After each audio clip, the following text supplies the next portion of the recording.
కాళేశ్వరం ప్రాజెక్టులో జరిగిన అవకతవకలపై సీబీఐ విచారణ జరిపించాలని కోరుతూ తెలంగాణ ప్రభుత్వం పంపిన లేఖ సీబీఐకి చేరింది.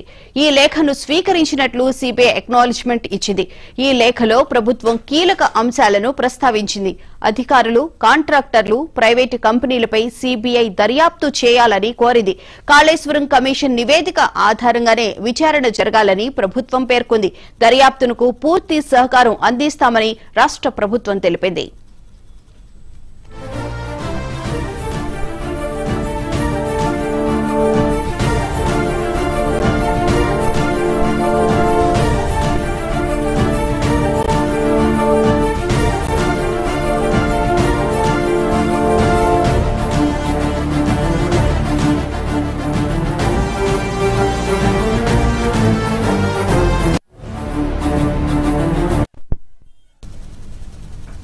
కాళేశ్వరం ప్రాజెక్టులో జరిగిన అవకతవకలపై సీబీఐ విచారణ జరిపించాలని కోరుతూ తెలంగాణ ప్రభుత్వం పంపిన లేఖ సీబీఐకి చేరింది. ఈ లేఖను స్వీకరించినట్లు సీబీఐ అక్నాలెడ్జ్మెంట్ ఇచ్చింది.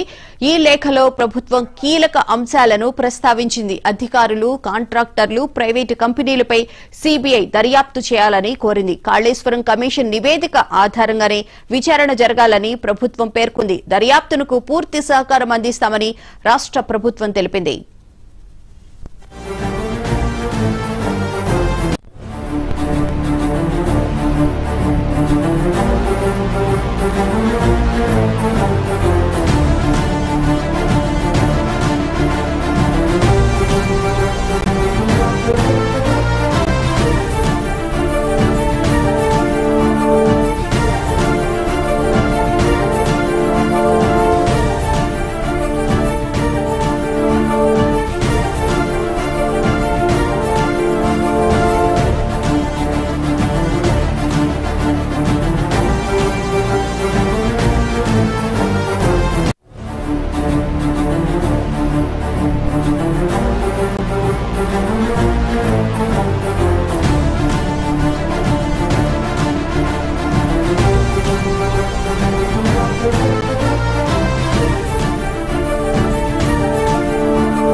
కాళేశ్వరం ప్రాజెక్టులో జరిగిన అవకతవకలపై సీబీఐ విచారణ జరిపించాలని కోరుతూ తెలంగాణ ప్రభుత్వం పంపిన లేఖ సీబీఐకి చేరింది.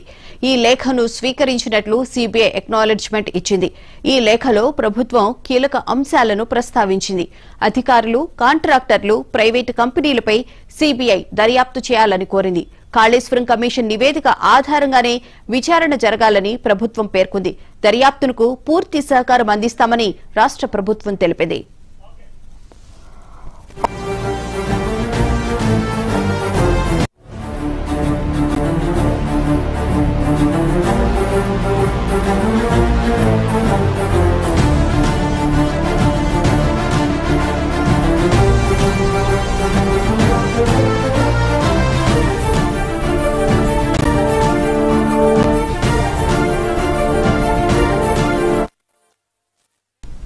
తెలంగాణలో సీబీఐకి అనుమతులు ఇస్తూ ప్రభుత్వం జీవో జారీ చేసింది. ఇదే అంశానికి సంబంధించిన పూర్తి వివరాలను మా Delhi bureau chief Shirish live లో అందిస్తారు. శిరీష్, చెప్పండి, మొత్తం మీద సీబీఐకి ప్రభుత్వం లేఖ రాయడం, దానికి లేఖ వచ్చినట్లుగా కూడా రిసీవ్ చేసుకున్నట్లుగా కూడా పంపించడం కూడా జరిగింది. సో ఇప్పుడు హోంశాఖ ఆదేశాలతో సీబీఐ తెలంగాణలోకి ఎంటర్ అయ్యే అవకాశం ఉండొచ్చంటారా? తప్పకుండా. ఎందుకంటే తెలంగాణ ప్రభుత్వం రాసిన లేఖతో పాటుగా ఏదైతే ఇచ్చిన జియో ఏదైతే ఉందో 2 పేజీల జియో, అది కూడా సిబిఐ కార్యాలయానికి అందింది. హైదరాబాద్ లో ఉన్న సిబిఐ ప్రాంతీయ కార్యాలయం దీనికి సంబంధించిన అక్నాలెడ్జ్మెంట్ అనేది కూడా ఇవ్వడం జరిగింది. ఎందుకంటే ఈ కేసు యొక్క పరిధి అనేది కూడా హైదరాబాద్ సిబిఐ ప్రాంతీయ కార్యాలయం పరిధిలోకి వస్తుంది. కాబట్టి హైదరాబాద్ సిబిఐ ప్రాంతీయ కార్యాలయం దీనికి సంబంధించిన విచారణను కానీ, లేకపోతే ఉత్తర ప్రత్యుత్తరాలను కానీ ఇటు కేంద్ర కార్యాలయం యొక్క సూచనల మేరకు కూడా జరిపే అవకాశం కూడా ఉంది. అయితే ఇందులో కనుక చూసినట్లయితే కాళేశ్వరం ప్రాజెక్ట్ లో అవకతవకలు కూడా బహిర్గతమయ్యాయి. మేడిగడ్డ, అన్నారం, సుందిల్ల బ్యారేజ్ల్లో నిర్మాణాల్లో కూడా భారీ నిర్లక్ష్యం అనేది కూడా జరిగింది. ప్రభుత్వ నిధుల యొక్క దుర్వినియోగం అనేది కూడా జరిగింది. పెద్ద ఎత్తున అవినీతి అనేది కూడా జరిగినట్లుగా కూడా ఆరోపణలు కూడా వచ్చాయి. అదేవిధంగా జాతీయ డ్యామ్ సేఫ్టీ అథారిటీ నివేదికలో కూడా ఈ ప్రాజెక్టుకు సంబంధించిన నాణ్యతలో కూడా లోపాలంటి కూడా బహిర్గతమయ్యాయి. అదేవిధంగా విశ్రాంత న్యాయమూర్తి పిసి చంద్రఘోష్ కమిషన్ లో కూడా తీవ్రమైన ల్యాబ్స్ అనేటి కూడా బయటపడడం కూడా జరిగింది. అదేవిధంగా మేడిగడ్డ పిల్లర్లు కూలిపోవడం పైన అసెంబ్లీలో చర్చ అనేది కూడా జరిగింది. సిబిఐ దర్యాప్తుకు రాష్ట్ర అసెంబ్లీ ఆమోదం అనేది కూడా తెలిపింది. అయితే హోం మంత్రిత్వ శాఖకు సంబంధించి 104 కింద ఉత్తర్వులన్నిటి కూడా ఇవ్వడం అనేది కూడా జారీ చేయడం అనేది కూడా జరిగింది. ఇందులో ఎవరైతే ఆరోపణలు ఎదుర్కొంటున్న వాళ్ళు ఎవరైతే ఉన్నారో నిందితులు, అధికారులు, కాంట్రాక్టర్లు, ప్రైవేట్ అందరినీ కూడా విచారణ పరిధిలోకి తీసుకురావడం అనేది కూడా జరిగింది. సో మొత్తం మీద కూడా ఈ కేసుకు సంబంధించి సిబిఐ కనుక విచారణ జరిపితే దీనికి పూర్తి స్థాయిలో సహకారం అనేది కూడా అందిస్తామని చెప్పేసి కూడా రాష్ట్ర ప్రభుత్వం స్పష్టం చేస్తూ దీనికి సంబంధించిన లేఖని సిబిఐకి అందజేయడం కూడా జరిగింది. సో మొత్తం మీద కూడా సిబిఐ కేంద్ర హోంశాఖను సంప్రదించిన తర్వాత తదుపరి ఈ విషయంలో నిర్ణయం అనేది కూడా తీసుకునే అవకాశం కూడా ఉంది. అయితే ఈ రోజు హైకోర్టులో ఏదైతే విచారణ అనేది కూడా జరిగిందో అది కేవలం పీసీ ఘోష్ కమిషన్ నివేదిక మేరకు చర్యలు తీసుకోవద్దని చెప్పేసి హైకోర్టు ఆదేశించింది తప్ప రాష్ట్ర ప్రభుత్వం ఎక్కడ కూడా సిబిఐ ఎంక్వైరీకి ఆదేశించాలని కానీ లేకపోతే సిబిఐ ఎంక్వైరీ కానీ ఎక్కడ కూడా జరపద్దు అని చెప్పేసి కానీ రాష్ట్ర ప్రభుత్వం ఆదేశించలేదు అని చెప్పేసి కూడా ఇందులో పేర్కొనడం కూడా జరిగింది.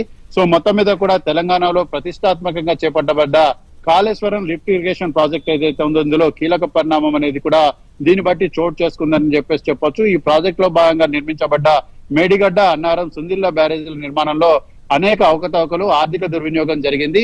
అదేవిధంగా నాణ్యత లోపాలన్నిటి కూడా జరిగాయి. ప్రణాళిక పరమైన లోపాలన్నిటి కూడా వెలుగులోకి వచ్చాయి. కాబట్టి రాష్ట్ర ప్రభుత్వం ఈ అంశాలపైన దర్యాప్తును సెంట్రల్ బ్యూరో ఆఫ్ ఇన్వెస్టిగేషన్ కు అప్పగించాలని చెప్పేసి నిర్ణయించింది అని చెప్పేసి ఈ 2 పేజీల లేఖలో పేర్కొనడం కూడా జరిగింది. సో మొత్తం మీద కూడా కాళేశ్వరం ప్రాజెక్టు లో గోదావరి నది పైన 3 బ్యారేజ్లు కూడా నిర్మించబడ్డాయి. 2023 అక్టోబర్ 21న మేడిగడ్డ బ్యారేజ్ లోని పిల్లర్లు 16, 17, 18, 19, 20, 21 అనేది కూడా కూలిపోవడంతో ఈ ప్రాజెక్టు నిర్మాణ నాణ్యత పైన అనుమానాలు కూడా వ్యక్తమయ్యాయి. దీనిపైన జాతీయ డ్యామ్ సేఫ్టీ అథారిటీ ఒక ప్రత్యేక కమిటీ అనేది కూడా ఏర్పాటు చేయడం జరిగింది. ఈ కమిటీ చేసిన పరిశీలనలో నిర్మాణంలో తీవ్రమైన లోపాలు, నాణ్యత నియంత్రణ లోపం, ప్రణాళికలో నిర్లక్ష్యం అనేది కూడా ఉన్నట్లుగా పేర్కొనబడింది అని చెప్పేసి కూడా ఈ తెలంగాణ ప్రభుత్వం రాసిన ఈ 2 పేజీల లేఖలో పేర్కొనడం కూడా జరిగింది. సో మొత్తం మీద కూడా తెలంగాణ ప్రభుత్వం నియమించిన సుప్రీంకోర్టు మాజీ న్యాయమూర్తి పినాకి చంద్రఘోష్ ఆధ్వర్యంలోని కమిషన్ ఆఫ్ ఎంక్వైరీ తన నివేదికను 2025 జూలై 31వ తారీఖున సమర్పించడం కూడా జరిగింది. ఇందులో నిర్లక్ష్యం, ఉద్దేశపూర్వకమైన అవినీతి, ఆర్థిక అక్రమాలు, అదేవిధంగా ఉద్దేశపూర్వకమైన తప్పిదాలు ఇవన్నీ కూడా చోటు చేసుకున్నాయని చెప్పేసి కూడా స్పష్టమైంది. అదేవిధంగా మేడిగడ్డ బ్యారేజ్ నిర్మాణంలో కూడా ప్రణాళిక అనేది కూడా లేకుండా పోయిందని చెప్పేసి కూడా కమిషన్ వ్యాఖ్యానించినట్లుగా కూడా ఇందులో పేర్కొనడం కూడా జరిగింది. అదేవిధంగా తెలంగాణ అసెంబ్లీ ఏదైతే తీర్మానం చేసిందో ఆ తీర్మానాన్ని కూడా ఇందులో ప్రస్తావించడం కూడా జరిగింది. సో మొత్తం మీద కూడా ఈ నివేదికను మంత్రివర్గం ఆమోదించి అక్టోబర్ 31వ తారీఖున అసెంబ్లీలో చర్చకు చేపట్టడం జరిగింది. అసెంబ్లీ చర్చలో సభ్యులు సిబిఐ దర్యాప్తు అవసరాన్ని కూడా హైలైట్ చేయడం కూడా జరిగింది. దీని ఆధారంగా రాష్ట్ర ప్రభుత్వం జీవో సంఖ్య 104 కింద ఉత్తర్వులు అనేది కూడా జారీ చేస్తూ సిబిఐకు అధికారికంగా అనుమతి అనేది కూడా ఇవ్వడం జరిగింది అని చెప్పేసి కూడా ఇందులో పేర్కొనడం కూడా జరిగింది. సో మొత్తం మీద కూడా ప్రభుత్వ ప్రధాన కార్యదర్శి రవి గుప్తా జారీ చేసిన ఉత్తర్వుల ప్రకారం సిబిఐ అన్ని కోణాల్లో కూడా స్వతంత్రంగా దర్యాప్తు అనేది కూడా చేయాలి. ప్రాజెక్టులో పాల్గొన్న అధికారులు, కాంట్రాక్టర్లు, ప్రైవేటు సంస్థల విచారణ అందరూ కూడా ఈ పరిధిలోకి వస్తారు. సిబిఐకి అవసరమైన సహకారం అనేది కూడా తెలంగాణ ప్రభుత్వం అనేది కూడా అందిస్తుంది అని చెప్పేసి కూడా చెప్పడం కూడా జరిగింది. సో మొత్తం మీద కనుక చూసినట్లయితే ఇప్పుడు ఈ లేఖ రాసిన నేపథ్యంలో సిబిఐ కూడా అక్నాలెడ్జ్మెంట్ అనేది కూడా ఇచ్చింది. ఈ సిబిఐ అక్నాలెడ్జ్మెంట్ ఇచ్చిన నేపథ్యంలో దీనిపైన మరి తదుపరి చర్యలేంటి కూడా ఉండబోతున్నాయి. విత్ ఇన్ షార్ట్ పీరియడ్ లో సిబిఐ నుంచి దీనికి సంబంధించి అంటే ఇప్పుడు మనకు లేఖ అందింది అని చెప్పేసి చెప్తున్నారు. సో దీనిపైన సిబిఐ ఎటువంటి చర్యలు చేపట్టబోతుంది అనేది కూడా హైదరాబాద్ ప్రాంతీయ కార్యాలయం నుంచి పూర్తి స్థాయిలో రాష్ట్ర ప్రభుత్వానికి సమాచారం అనేది కూడా అందే అవకాశం ఉంది. సో రాష్ట్ర ప్రభుత్వం రాష్ట్ర లేఖను కేంద్ర స్థాయిలో చర్చించిన తర్వాత దీనిపైన నిర్ణయం తీసుకుంటారు. బహుశా రేపు కేంద్ర కేబినెట్ అనేది కూడా జరుగుతుంది. కేంద్ర కేబినెట్ లో కూడా అవసరమైతే ఈ అంశంపై చర్చించే అవకాశం కూడా ఉంది. అంటే ఇది కేంద్ర కేబినెట్ చర్చించాల్సిన అంశమా లేదా అని తెలియకపోయినప్పటికీ కూడా ఎందుకంటే ఇది 1,00,000 కోట్ల రూపాయలకు సంబంధించిన ప్రాజెక్టు. దేశంలో ఎక్కడా కూడా ఇలాంటి నీటిపారుదల ప్రాజెక్టులలో ఎక్కడా కూడా ఇలాంటి ఆరోపణలు వచ్చిన పరిస్థితి అనేది కూడా లేదు. సో ఈ నేపథ్యంలో దీనిపైన కేంద్ర ప్రభుత్వం కూడా మరి ఎటువంటి నిర్ణయం తీసుకుంటుంది అనేది కూడా చూడాలి. ముఖ్యంగా రాష్ట్ర ప్రభుత్వం లేఖ రాసిన నేపథ్యంలో సిబిఐ కూడా దీనిపైన ప్రాథమికంగా విచారణ జరుపుతుంది.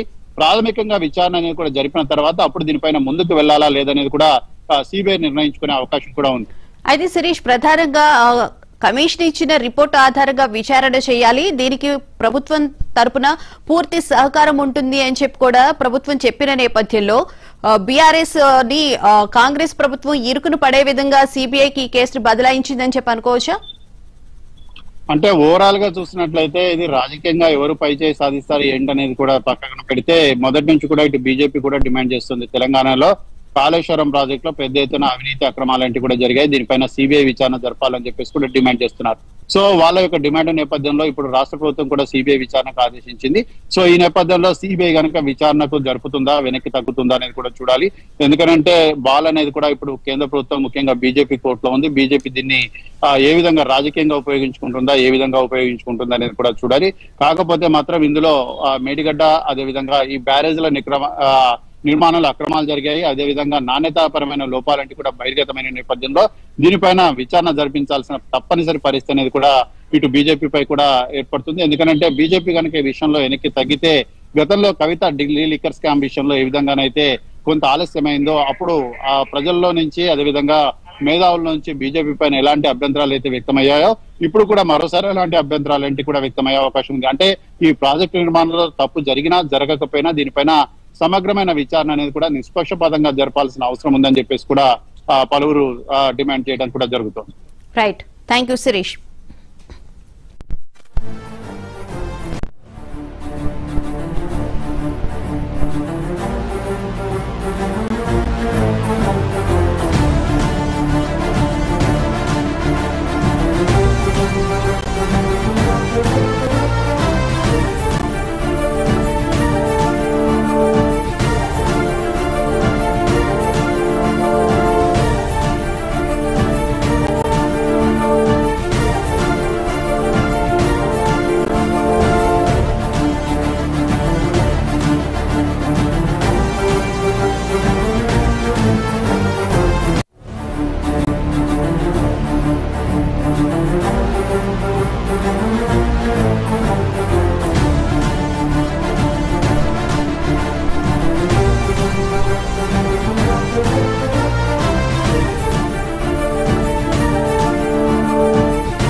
కాళేశ్వరం ప్రాజెక్టులో జరిగిన అవకతవకలపై సీబీఐ విచారణ జరిపించాలని కోరుతూ తెలంగాణ ప్రభుత్వం పంపిన లేఖ సీబీఐకి చేరింది. ఈ లేఖను స్వీకరించినట్లు సీబీఐ ఎక్నాలెడ్జ్మెంట్ ఇచ్చింది. ఈ లేఖలో ప్రభుత్వం కీలక అంశాలను ప్రస్తావించింది. అధికారులు, కాంట్రాక్టర్లు, ప్రైవేటు కంపెనీలపై సీబీఐ దర్యాప్తు చేయాలని కోరింది. కాళేశ్వరం కమిషన్ నివేదిక ఆధారంగానే విచారణ జరగాలని ప్రభుత్వం పేర్కొంది. దర్యాప్తునకు పూర్తి సహకారం అందిస్తామని రాష్ట్ర ప్రభుత్వం తెలిపింది.